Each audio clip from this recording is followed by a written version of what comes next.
दोस्तों, स्वागत है आप सभी का हमारे YouTube चैनल स्टूडेंट IQ में।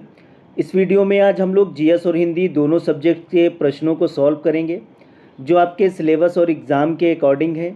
इस वीडियो में आपके एग्ज़ाम के लिए काफ़ी इम्पोर्टेंट प्रश्न हैं। दोस्तों, हम लोग सभी प्रश्नों को बहुत अच्छी तरह समझते हुए सॉल्व करेंगे। ठीक है, चलिए शुरू करते हैं। पहला प्रश्न है, वर्गीज़ कुरियन को द्वारा राष्ट्रीय डेयरी विकास बोर्ड NDDB के अध्यक्ष के रूप में नियुक्त किया गया था। किसके द्वारा नियुक्त किया गया था? इसमें करेक्ट आंसर है ऑप्शन ए, लाल बहादुर शास्त्री। दोस्तों, वर्गीज़ कुरियन को लाल बहादुर शास्त्री द्वारा राष्ट्रीय डेयरी विकास बोर्ड के अध्यक्ष के रूप में नियुक्त किया गया था। दोस्तों, वर्गीज़ कुरियन को father of the white revolution के नाम से भी जाना जाता है। भारत में श्वेत क्रांति को ऑपरेशन फ्लड के नाम से भी जाना जाता है। अगला प्रश्न है, वर्तमान में भारतीय संविधान में कितने भाग हैं? इसमें करेक्ट आंसर है ऑप्शन बी, 25। दोस्तों, भारत का संविधान विश्व का सबसे बड़ा लिखित संविधान है जिसमें 465 से ज़्यादा अनुच्छेद, 12 अनुसूचियाँ और 25 भाग हैं। भारतीय संविधान के निर्माण में 2 वर्ष 11 माह 18 दिन का समय लगा था। भारत का संविधान 26 नवंबर 1949 को पारित हुआ और 26 जनवरी 1950 को पूर्ण रूप से लागू हुआ था। ठीक है, आगे बढ़ते हैं। अगला प्रश्न है, मुगल सम्राट जहांगीर ने में शालीमार बाग का निर्माण किया था। किस स्थान पर शालीमार बाग का निर्माण हुआ है दोस्तों? इसमें करेक्ट आंसर है ऑप्शन डी, कश्मीर। शालीमार बाग भारत के जम्मू कश्मीर राज्य में विख्यात उद्योग है जो मुगल बाग का एक उदाहरण है। इसे मुगल बादशाह जहांगीर ने श्रीनगर में बनाया था। श्रीनगर भारत के उत्तरतम राज्य जम्मू कश्मीर की ग्रीष्मकालीन राजधानी है। ठीक है, तो शालीमार बाग का निर्माण कहाँ हुआ था? कश्मीर में हुआ था। अगला प्रश्न है, वार्षिक भारतीय शास्त्रीय संगीत समारोह सवाई गंधर्व भीमसेन महोत्सव में आयोजित किया जाता है। किस स्थान पर ये आयोजित होता है? दोस्तों, इसमें करेक्ट आंसर है ऑप्शन ए, पुणे। सवाई गंधर्व भीमसेन महोत्सव पुणे में आयोजित एक वार्षिक भारतीय शास्त्रीय संगीत समारोह है। दोस्तों, ये त्यौहार आर्य संगीत प्रसारक मंडल द्वारा आयोजित किया जाता है। इसके आयोजन का आरंभ भीमसेन जोशी ने अपने गुरु सवाई गंधर्व के स्मारक उत्सव के रूप में मनाया था। अगला प्रश्न है, निम्नलिखित में से कौन सा बैंक भारत का सबसे पुराना सार्वजनिक क्षेत्र का बैंक है? इसमें करेक्ट आंसर है ऑप्शन सी, इलाहाबाद बैंक। दोस्तों, इलाहाबाद बैंक भारत का सबसे पुराना सार्वजनिक क्षेत्र का बैंक है। इसको याद कर लेंगे कि सबसे पुराना सार्वजनिक क्षेत्र का बैंक कौन सा है? इलाहाबाद है। इसकी स्थापना 1865 में हुई थी। इसका प्रधान कार्यालय कोलकाता में है, ये भी याद कर लेंगे। मेन ब्रांच इसकी कहाँ है? कोलकाता में। पूरे भारत में इसकी तकरीबन 2400 से ज़्यादा शाखाएं हैं। इलाहाबाद बैंक ने सन 2014 में अपनी 150वीं वर्षगांठ मनाई।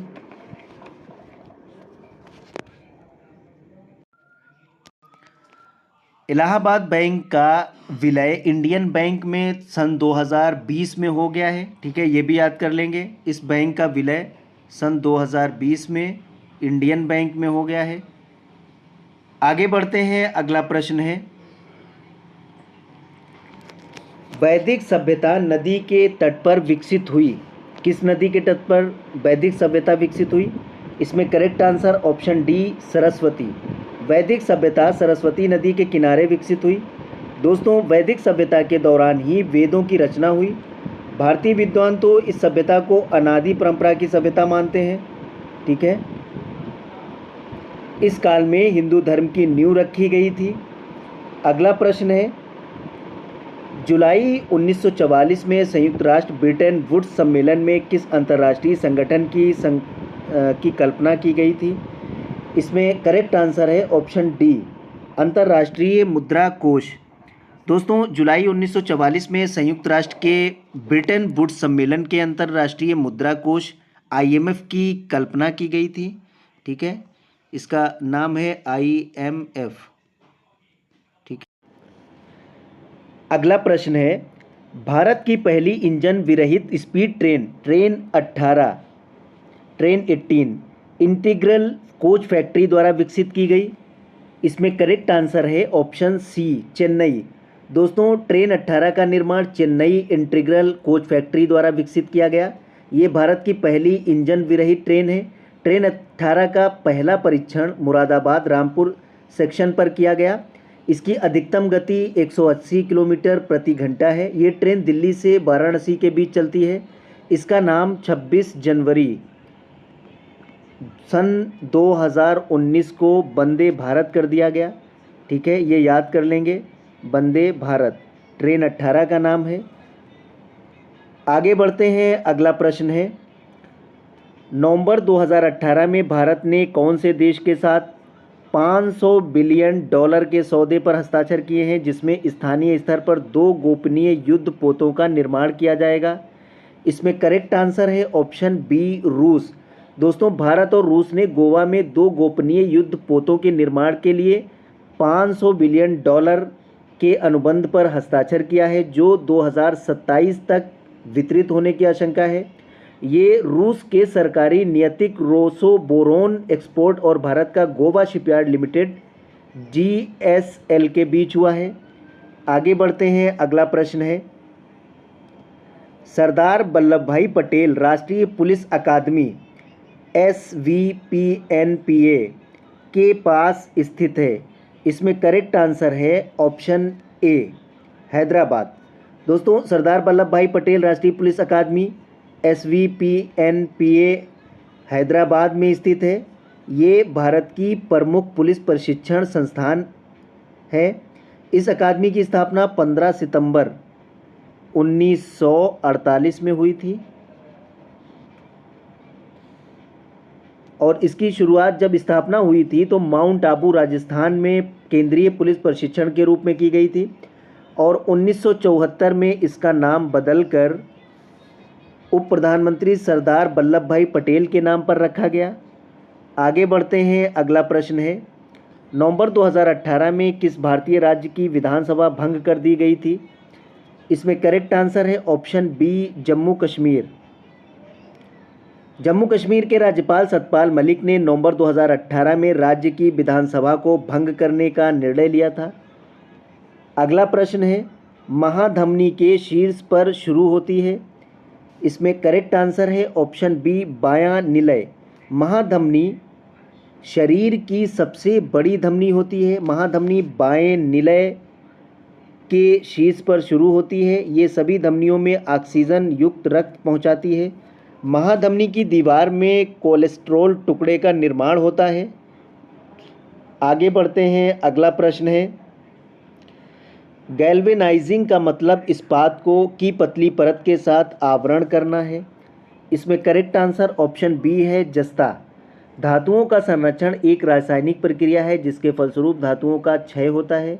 दोस्तों गैल्वेनाइजिंग यशदीकरण इस्पात या लोहे के ऊपर जस्ते की परत चढ़ा दी जाती है, जिससे धातुओं के क्षरण यानी जंग न लगना, जंग से रोका जाता है।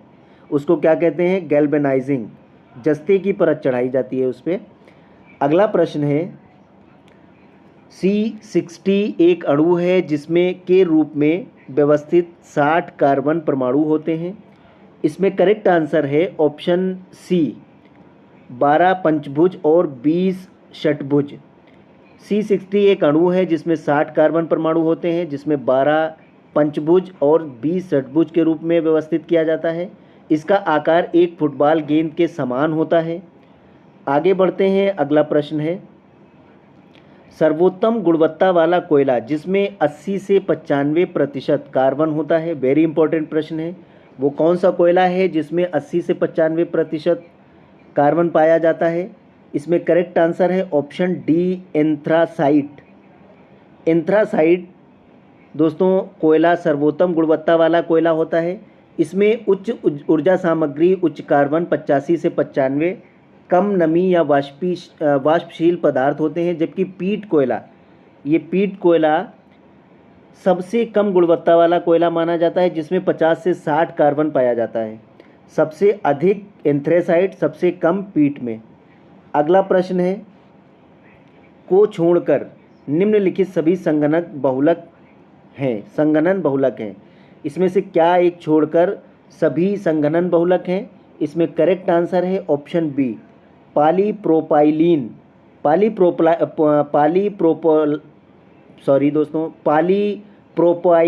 एक थर्मोप्लास्टिक बहुलक है और क्रिस्टलीय थर्मोप्लास्टिक है जो प्रोपेन से उत्पन्न होती है।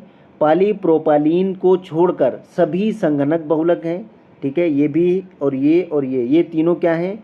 सभी संगणन बहुलक हैं, लेकिन पॉलीप्रोपाइलीन संगणन बहुलक नहीं है।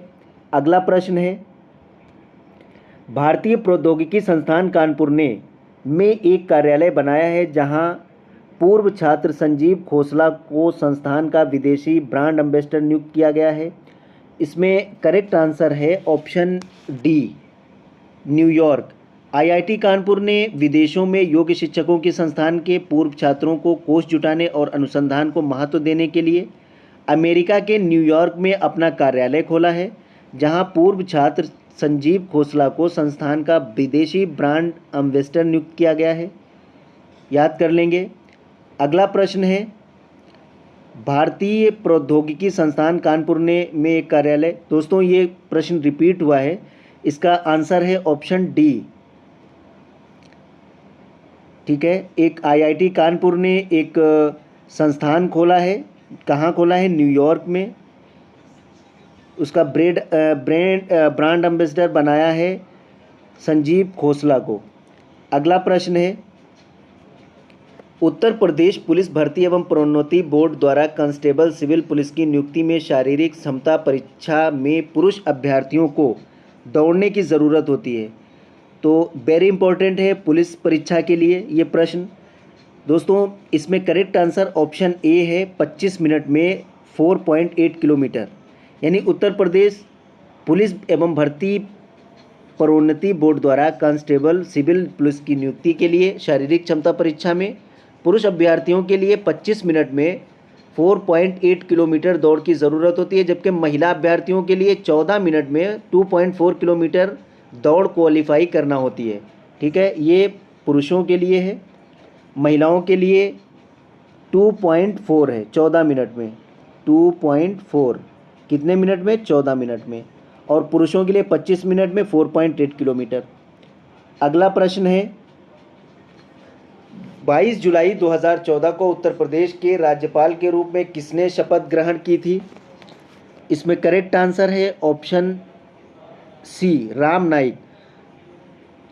श्री राम नाईक को 14 जुलाई 2014 को भारत के माननीय राष्ट्रपति द्वारा उत्तर प्रदेश के राज्यपाल के रूप में नामित किया गया था। ठीक है, राम नाईक को 27वें राज्यपाल के रूप में शपथ दिलाई गई। वर्तमान में उत्तर प्रदेश के नए राज्यपाल के रूप में आनंदीबेन पटेल हैं, जो उत्तर प्रदेश के 28वीं राज्यपाल हैं। अगला प्रश्न है,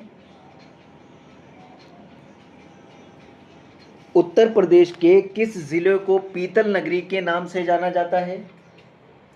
दोस्तों इसमें करेक्ट आंसर है ऑप्शन डी, मुरादाबाद। मुरादाबाद को पीतल नगरी या ब्रॉस सिटी के नाम से भी जाना जाता है। ये ज़िला रामगंगा नदी के तट पर स्थित है। अगला प्रश्न है, वर्ष 1658 में बहादुरपुर के युद्ध में शाहजहां के दूसरे बेटे शाह शुजा को शाहजहां के पोते ने हराया। इसमें करेक्ट आंसर है ऑप्शन बी, सुलेमान शिकोह। बहादुरपुर का युद्ध 1658 उत्तराधिकार का प्रथम युद्ध था। इस युद्ध में दारा शिकोह के लड़के सुलेमान शिकोह तथा अंबर जयपुर के राजा जयसिंह ने 24 फरवरी 1658 को बहादुरपुर के युद्ध में शाहजहां के दूसरे बेटे शाह शुजा को पराजित किया था।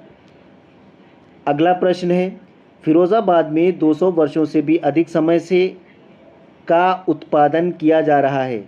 किस वस्तु का उत्पादन किया जा रहा है? इसमें करेक्ट आंसर ऑप्शन बी है, कांच की चूड़ियाँ। दोस्तों कांच की चूड़ियों का उत्पादन फिरोज़ाबाद में 200 वर्षों से अधिक समय से किया जा रहा है। इस शहर को सुहाग नगरी के नाम से भी जाना जाता है।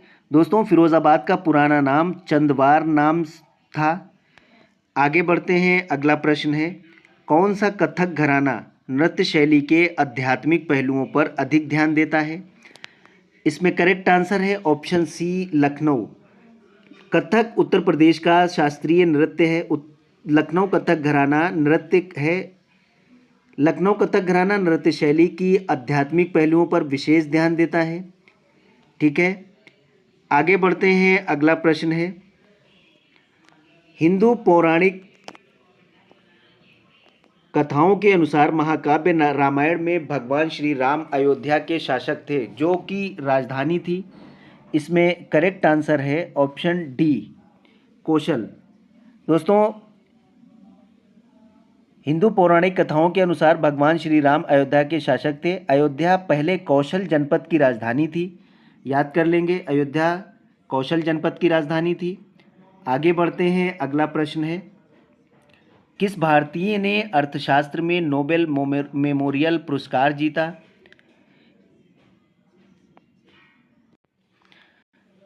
इसमें करेक्ट आंसर है ऑप्शन बी, अमर्त्य सेन। दोस्तों, नोबेल पुरस्कार नोबेल फाउंडेशन या नोबेल फेडरेशन के द्वारा स्वीडन के वैज्ञानिक अल्फ्रेड नोबेल की याद में दिया जाता है, जो शांति, भौतिक, चिकित्सा, अर्थशास्त्र, रसायन और साहित्य के क्षेत्र में दिया जाता है। अमर्त्य सेन को वर्ष 1998 में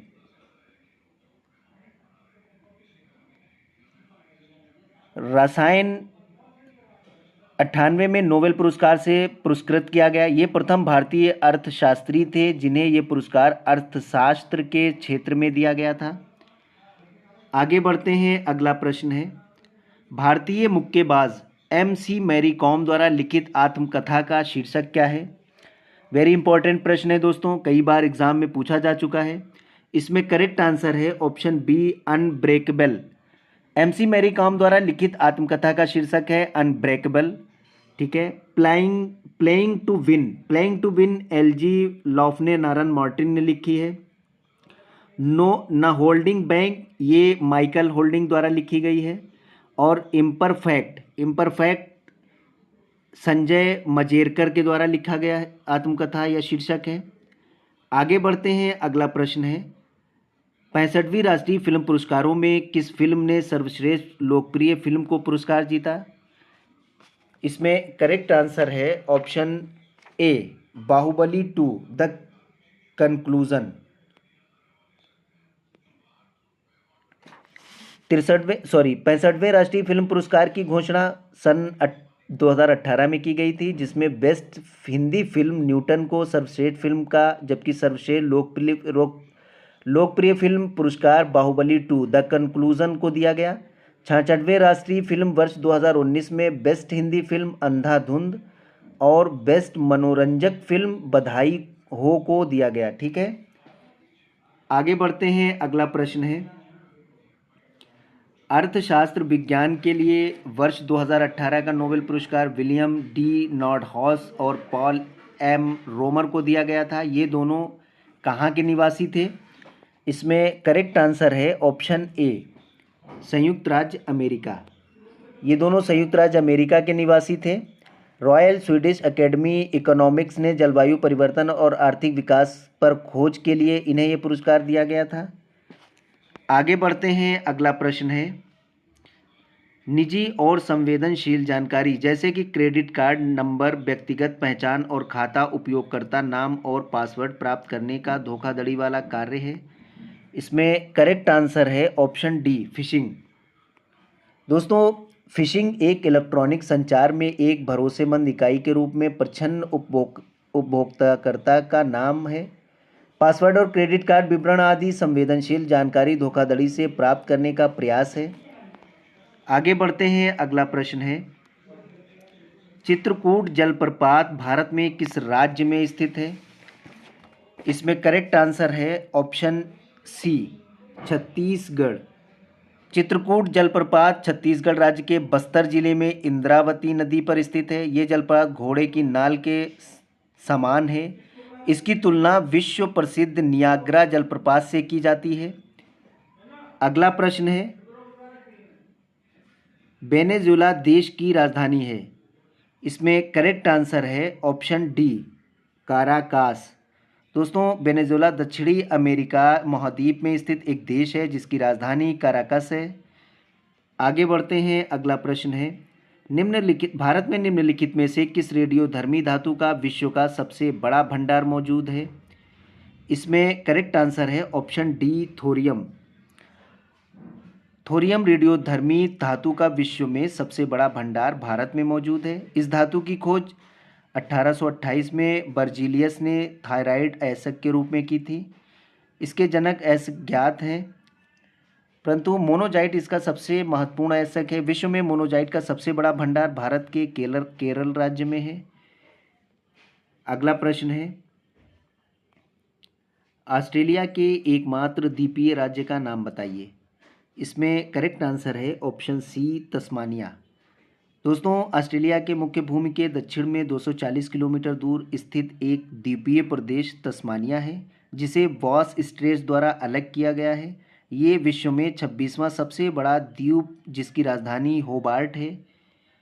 आगे बढ़ते हैं, अगला प्रश्न है, निम्नलिखित में से कौन सा शहर गोदावरी नदी के किनारे स्थित है? इसमें करेक्ट आंसर है ऑप्शन बी, नवसारी।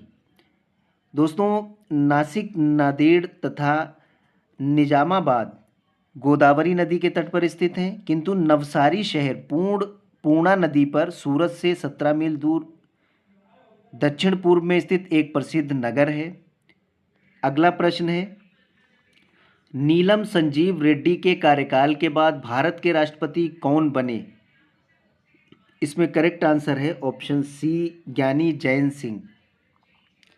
ज्ञानी जैल सिंह है, ये जैन लिखा हुआ है।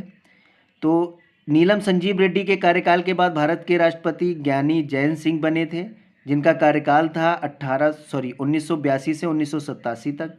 ये भारत के 7वें राष्ट्रपति थे। इन्हें ब्लू स्टार ऑपरेशन और इंदिरा गांधी की हत्या जैसी दुर्भाग्यपूर्ण परिस्थितियों में गुजारना पड़ा। अगला प्रश्न है, चंद्रगुप्त के पुत्र का नाम बताइए जिन्होंने 298 से 272 ईसा पूर्व के बीच शासन किया था और संपूर्ण भारत में साम्राज्य को बढ़ाया था। इसमें करेक्ट आंसर है ऑप्शन सी, बिंदुसार। दोस्तों, बिंदुसार मौर्य वंश के राजा थे जो चंद्रगुप्त मौर्य के पुत्र थे। बिंदुसार को अमित्रघात सिंहसेन तथा अजात शत्रु भी कहा जाता है। बिंदुसार मौर्य सम्राट अशोक के पिता थे। अगला प्रश्न है, मेखला चादर यह राज्य की महिलाओं द्वारा पहना जाने वाला पारंपरिक वस्त्र पोशाक है। इसमें correct answer option D, Assam. Mekhela Chador एक स्वदेशी पारंपरिक असमिया पोशाक है जो बच्चों को छोड़कर महिलाओं द्वारा पहने जाने वाली दक्षिण पूर्वी एशिया की अन्य पारंपरिक पोशाकों के समान है। अगला प्रश्न है दोस्तों, रविंद्रनाथ टैगोर ने निम्नलिखित में से किस देश का राष्ट्रगान लिखा था? इसमें करेक्ट आंसर है ऑप्शन डी, बांग्लादेश। दोस्तों, रविंद्रनाथ टैगोर ने भारत के राष्ट्रगान के साथ साथ बांग्लादेश का राष्ट्रगान भी लिखा था। इसे वर्ष 1906 में लिखा, ठीक है, वर्ष 1906 में लिखा गया था। बांग्लादेश का राष्ट्रगान आमार सोनार बांग्ला है। क्या है? आमार सोनार बांग्ला। ये याद रखेंगे दोस्तों, ठीक है। दोस्तों, अब हम लोग यहाँ से हिंदी के प्रश्नों को सॉल्व करेंगे। पहला प्रश्न है, निम्नलिखित प्रश्न में 4 विकल्प दिए गए हैं जिनमें से उस विकल्प का चयन करें जो दिए गए शब्द वाक्य का सबसे अच्छा एक शब्द विकल्प है। उपकार को मानने वाला, इसका एक शब्द विकल्प कौन सा है? कृतज्ञ। ऑप्शन ए बिल्कुल करेक्ट आंसर है, ठीक है। कृतघ्न, उपकार को न मानने वाला, ठीक है। धर्मज्ञ का होगा उपकार को जानने वाला, और परोपकारी परोपकार करने वाला। अगला प्रश्न है, निम्नलिखित प्रश्न में 4 विकल्प दिए गए जिनमें से एक शब्द दिए गए अनेकार्थी शब्द का एक अर्थ है, उस शब्द को चुनें। कनक। कनक का ऑप्शन ए बिल्कुल करेक्ट आंसर है, सोना। कनक का अनेकार्थी शब्द सोना होता है। ठीक है। इसके अन्य अनेकार्थी शब्द भी हैं, जैसे धतूरा, पलाश। अगला प्रश्न है, निम्नलिखित प्रश्न में 4 विकल्पों में से रेखांकित शब्द के पद के उचित कारक को पहचानिए। बोतल में दूध बचा है, इसमें करेक्ट आंसर है ऑप्शन बी, अधिकरण कारक। बोतल में दूध बचा है रेखांकित पद के लिए सर्वाधिक उचित कारक अधिकरण कारक है। आगे बढ़ते हैं, अगला प्रश्न है, 4 विकल्पों में से क्रिया का सही रूप वाला विकल्प पहचानिए। स्कूल, बस, 5 मिनट, आना, सामान्य भविष्यकाल। इसमें करेक्ट आंसर हो जाएगा ऑप्शन बी, में आएगी। ठीक है, में आएगी चूँकि प्रश्न कोष्ठक में सामान्य भविष्यकाल सांकेतिक है, संपूर्ण सम्यक पूर्ण वाक्य है, तो स्कूल बस 5 मिनट में आएगी, ये भविष्यकाल है। इसका राइट आंसर ऑप्शन बी हो जाएगा। अगला प्रश्न है, वाक्य के संरचना के आधार पर उनके भेद बताइए। रवि दीवार रंगने लगा है, इसमें करेक्ट आंसर हो जाएगा ऑप्शन डी, संयुक्त क्रिया। रवि दीवार रंगने लगा है, ये संयुक्त क्रिया है। ठीक है। अगला प्रश्न है, 4 विकल्पों में से उस विकल्प का चयन करें जो दिए गए शब्द का सही स्त्रीलिंग वाला विकल्प है। हंस, हंस का स्त्रीलिंग क्या होगा? इसमें ऑप्शन ए सही है, हंसिनी। ठीक है। अगला प्रश्न है, निम्नलिखित प्रश्न में 4 विकल्पों में से दिए गए शब्द का सही स्त्रीलिंग वाला रूप चुनिए। कुम्हार, कुम्हार का स्त्रीलिंग क्या हो जाएगा? इसका स्त्रीलिंग हो जाएगा ऑप्शन बी, कुम्हारिन। ठीक है, कुम्हारिन कुम्हार का स्त्रीलिंग है, कुमार, कुम्हारिन। अगला प्रश्न है, बहुवचन रूप वाला विकल्प चुनिए। चुटिया, चुटिया का बहुवचन क्या होगा? दोस्तों, चुटिया का बहुवचन हो जाएगा चुटियाँ। ठीक है, ऑप्शन ए बिल्कुल करेक्ट आंसर है। अगला प्रश्न है, कृपण, इसमें उस विकल्प को चुनिए जो सही पूर्ण रूपेण वर्ण विच्छेद वाला है। कृपण का पूर्ण रूपेण वर्ण विच्छेद क्या होगा? इसमें करेक्ट आंसर हो जाएगा ऑप्शन डी। ठीक है, का प्लस ऋण प्लस पा प्लस आ प्लस णा प्लस आ, तो ये क्या हो जाएगा? कृपण। ठीक है, इसका बिल्कुल सही रूपेण पूर्ण रूपेण वर्ण विच्छेद है। अगला प्रश्न है, निम्न 4 विकल्पों में से शुद्ध वर्तनी वाला शब्द पहचानिए। इसमें करेक्ट आंसर ऑप्शन ए है, कृष्ण। ठीक है, कृष्ण बिल्कुल शुद्ध वर्तनी वाला शब्द है, बाकी ये तीनों गलत हैं। अगला प्रश्न है, 4 विकल्पों में से उस विकल्प का चयन करें जो दिए गए वाक्य में विशेषण शब्द की विशेषता प्रकट करता है। इस पर्वतमाला में बहुत ऊंचे ऊंचे पहाड़ हैं। इसमें करेक्ट आंसर है ऑप्शन बी, बहुत। ठीक है, जो शब्द विशेषण की विशेषता बताते हैं परिविशेषण कहलाते हैं। वाक्य में बहुत शब्द पहाड़ के विशेषण ऊंचे ऊंचे की विशेषता बता रहा है, तो यहाँ विशेषण परिविशेषण क्या हो जाएगा? बहुत। ठीक है, बहुत परिविशेषण हो जाएगा। अगला प्रश्न है, 4 विकल्पों में से उस विकल्प का चयन करें जो दिए गए वाक्य का सही विकल्प है। सर्वनाम का शाब्दिक अर्थ क्या होता है? इसमें करेक्ट आंसर है ऑप्शन ए, सबका नाम। सर्वनाम का शाब्दिक अर्थ होता है सबका नाम। ठीक है, जिस शब्द का प्रयोग संज्ञा के बदले में होता है उसे सर्वनाम कहते हैं। अगला प्रश्न है, इनमें से कौन सी गजानन माधव मुक्तिबोध की द्वारा रचित रचना नहीं है? इसमें करेक्ट आंसर है ऑप्शन ए, अंधा युग। अंधा युग धर्मवीर भारती की काव्य रचना है। बाकी तीनों गजानन माधव मुक्तिबोध द्वारा रचित रचना है। चांद का मुंह टेढ़ा, भूरी भूरी खाक धूल, नए साहित्यकार का सौंदर्य शास्त्र, ये किसके द्वारा लिखी हुई है? गजानन माधव मुक्तिबोध द्वारा। और अंधयुग धर्मवीर भारती द्वारा काव्य रचना है। आगे बढ़ते हैं, अगला प्रश्न है, पृथ्वीराज रासो किस लेखक की रचना है? इसमें करेक्ट आंसर है ऑप्शन ए, चंद्र बरदाई। ठीक है, चंद्र बरदाई कृति पृथ्वीराज रासो की एक महत्वपूर्ण रचना है जिसमें चौहान वंश के शासक पृथ्वीराज चौहान की वीरता का वर्णन किया गया है। अगला प्रश्न है, 4 विकल्पों में से उससे सही विकल्प का चयन करें जो बताता है कि सत्यार्थ प्रकाश उपन्यास के लेखक का नाम क्या है। सत्यार्थ प्रकाश किसने लिखा? इसमें करेक्ट आंसर है दयानंद सरस्वती। दोस्तों, सत्यार्थ प्रकाश उपन्यास के लेखक दयानंद सरस्वती हैं।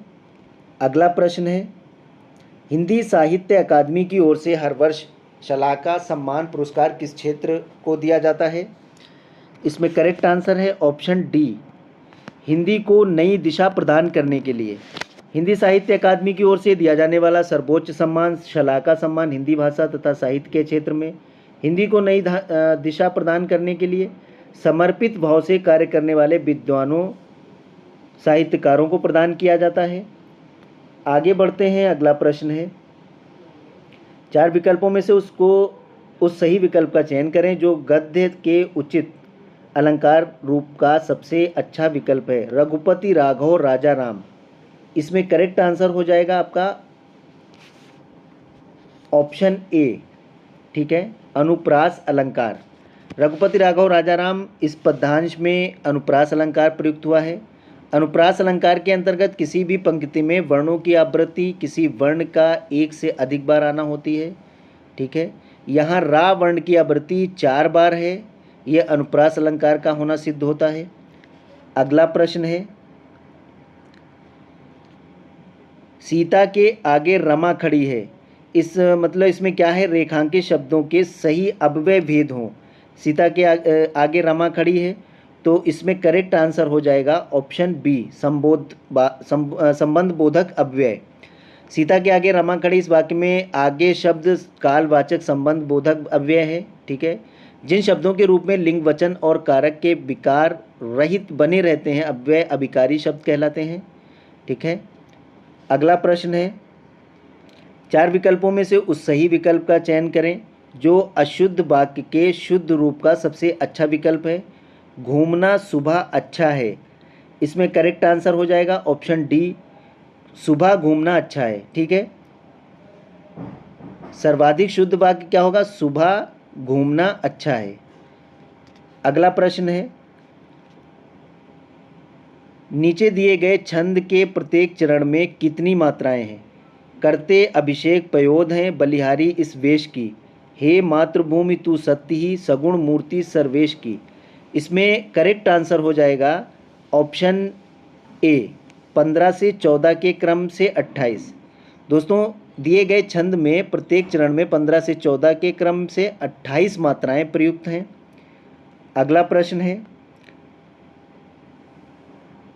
नीचे दिए गए मुहावरे का सही अर्थ वाला विकल्प है अंक भरना। अंक भरना का सही अर्थ क्या होगा? ऑप्शन बी, गले लगाना, ठीक है, इसका सही अर्थ है गले लगाना। अगला प्रश्न है, संयोग और वियोग किस रस के रूप हैं? इसमें करेक्ट आंसर है ऑप्शन सी, श्रृंगार। संयोग और वियोग श्रृंगार रस के रूप हैं। नायक नायिका के सौंदर्य और प्रेम संबंधी वर्णन की परिपक्व अवस्था श्रृंगार रस कहलाती है। श्रृंगार रस के 2 भेद हैं, जहाँ नायक नायिका का संयोग अवस्था का उल्लेख है वहाँ संयोग श्रृंगार, जहाँ नायक नायिका की वियोग अवस्था का चित्रण है वहाँ वियोग श्रृंगार होता है। अगला प्रश्न है दोस्तों, 4 विकल्पों में से उस सही विकल्प का चयन करें जो निर्देशानुसार वाक्य परिवर्तन वाला सही विकल्प है। पिताजी पत्र पढ़ रहे हैं, कर्मवाच्य, ठीक है। इसमें करेक्ट आंसर ऑप्शन सी है, पिताजी से पत्र पढ़ा जा रहा है। ये ऑप्शन बिल्कुल सही है, ऑप्शन सी करेक्ट आंसर है। पिताजी से पत्र पढ़ा जा रहा है, जिस वाक्य में क्रिया के कर्म की प्रधानता होती है वह कर्मवाच्य होता है, ठीक है। यहाँ पूछ रहा है कर्मवाच्य कौन सा है, तो पिताजी से पत्र पढ़ा जा रहा है। अगला प्रश्न है, योजक चिन्ह का सही उदाहरण कौन सा है? इसमें करेक्ट आंसर हो जाएगा आपका ऑप्शन ए, शिवाजी और शिवेश भाई बहन हैं। इसमें योजक चिन्ह का बिल्कुल सही और उचित उदाहरण है। अगला प्रश्न है, निम्नलिखित प्रश्न में 4 विकल्पों में से दिए गए शब्द के सही समास वाला विकल्प पहचानिए। सप्त सिंधु, ठीक है, इसका सही समास क्या होगा?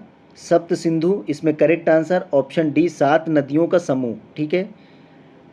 सप्त सिंधु के लिए उपयुक्त विकल्प 7 नदियों का समूह है, क्योंकि समास विग्रह करने पर 7 प्लस सिंधु प्राप्त होता है, जिसके अंतर्गत सप्त का शाब्दिक अर्थ 7 और सिंधु का शाब्दिक अर्थ होगा नदी। तो क्या हो जाएगा? 7 नदियों का समूह। ऑप्शन डी करेक्ट आंसर है। अगला प्रश्न है, 4 विकल्पों में से उस विकल्प का चयन करें जो दिए गए शब्द का सही समान अर्थ वाला शब्द है। पत्थर, पत्थर का सही समान अर्थ वाला शब्द कौन सा होगा? इसका आंसर है ऑप्शन ए पाषाण। दोस्तों, पत्थर का सर्वाधिक उचित समानार्थी शब्द पाषाण होता है। अगला प्रश्न है, निम्नलिखित प्रश्न में 4 विकल्पों में से उस विकल्प का चयन करें जो उपसर्ग से बना शब्द नहीं है। इसमें कौन सा ऐसा शब्द है जो उपसर्ग से नहीं बना है? इसका करेक्ट आंसर ऑप्शन डी है दिखावा, ठीक है। दिखावा शब्द उपसर्ग से बना नहीं है। अन्य शब्द जैसे क्रमशः, पुनः, कु तथा आ उपसर्ग लगा है। अगला प्रश्न है, विपरीत अर्थ वाला विकल्प चुनिए। स्वार्थ का विपरीत क्या होगा? स्वार्थ का विपरीत होगा निस्वार्थ, ठीक है। अगला प्रश्न है, ऑप्शन बी इसमें करेक्ट आंसर है। स्वार्थ का विपरीत निस्वार्थ होता है। निम्नलिखित में 4 विकल्पों में से उस विकल्प का चयन करें जो प्रत्यय से बना है। इसमें कौन सा ऐसा शब्द है जो प्रत्यय से बना हुआ है? इसमें करेक्ट आंसर है ऑप्शन सी जादूगर, ठीक है। जादूगर शब्द जो प्रत्यय से बना है। आगे बढ़ते हैं, अगला प्रश्न है, निम्नलिखित प्रश्न में 4 विकल्पों में से उस विकल्प का चयन करें जो सही संधि विच्छेद वाला विकल्प है। इसमें अत्यधिक है। अत्यधिक का सही संधि विच्छेद क्या होगा? इसमें करेक्ट आंसर ऑप्शन डी है, ऑप्शन बी अति प्लस अधिक, ठीक है। अत्यधिक का सही संधि विच्छेद अति है, जो यण संधि का उदाहरण है।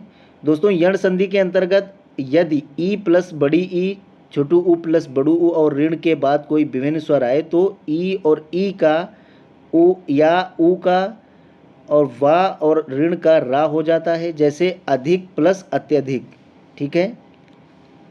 अगला प्रश्न है, जिन दिए गए विकल्प में से 4 विकल्प दिए गए हैं, जिनमें से उस विकल्प का चयन करें जो दिए गए पद का सबसे उचित सामसिक युग्म पद है। आचार, आचार का सामसिक उचित युग्म पद कौन सा होगा? इसमें करेक्ट आंसर हो जाएगा आपका ऑप्शन बी विचार, ठीक है। आचार शब्द सर्वाधिक उपयुक्त सामसिक युग्म पद क्या होगा? विचार हो जाएगा। आगे बढ़ते हैं दोस्तों, ये लास्ट प्रश्न है। निम्नलिखित प्रश्न में 4 विकल्पों में से उस विकल्प का चयन करें जो दिए गए शब्द का सही समान अर्थ वाला शब्द है। दुविधा, ठीक है। दुविधा का शब्द का सर्वाधिक उपयुक्त समानार्थी शब्द कौन सा होगा? इसमें करेक्ट आंसर हो जाएगा ऑप्शन ए धर्म संकट, ठीक है।